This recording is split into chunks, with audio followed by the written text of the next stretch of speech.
ఆసుపత్రి డాక్టర్ శిరీషని మాట్లాడుతున్నాను. సో పిహెచ్సిలో అందరికీ ట్రీట్మెంట్ ఇస్తున్నాం, ఫీవర్ కేసెస్కి కానీ లూజ్ మోషన్స్ అయిన వాళ్ళకి కానీ. సో పేషెంట్స్ వార్డులో ఉన్నప్పుడు పేషెంట్ పక్కన ఎవరైనా ఒక్కలే ఉండాలి. సో అలా కాకుండా నేను ఏమైందంటే ఒక 4-5 ఆడవాళ్ళు వచ్చేసి పిహెచ్సిలో లోపల వార్డులో కూర్చొని మాట్లాడుతున్నారు. దానివల్ల మిగతా పిల్లలకి, మిగతా పేషెంట్స్కి, అక్కడ ఉన్న వాళ్ళందరికీ ఇబ్బంది అవుతుంది.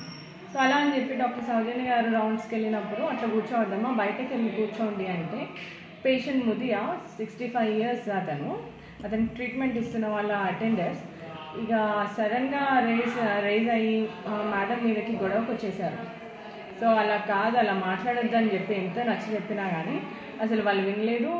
దురుసుగా మాట్లాడుతున్నారు, బూతులు మాట్లాడుతున్నారు. ఒక ఉద్యోగస్తుల మీదకి అట్లా మాట్లాడొద్దని చెప్పినా వాళ్ళు వినలేదు. సో వెంటనే ఎస్ఐ గారికి కాల్ చేసి జవాన్ని పంపించమని చెప్పాము. అట్లనే వాళ్ళ మీద కేసు బుక్ చేయమని చెప్పాము, లక్ష్మి అనే యువతి మీద.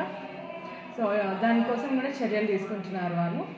సో పిహెచ్సిలో ఇంకపై ఎలాంటి గొడవలు కాకుండా, ఎలాంటి ఇబ్బందులు కాకుండా ఎస్ఐ గారు వాళ్ళు చూసుకుంటానని మాకు హామీ ఇచ్చారు. సో అండర్ సెక్షన్ 186 కింద వాళ్ళ కేసు బుక్ చేయమని చెప్పాము మేము. సో సార్ వాళ్ళ మీద యాక్షన్ తీసుకుంటానని చెప్పారు. Thank you. MFSN ఛానల్కు లైక్ చేయండి, షేర్ చేయండి, సబ్స్క్రైబ్ చేయండి.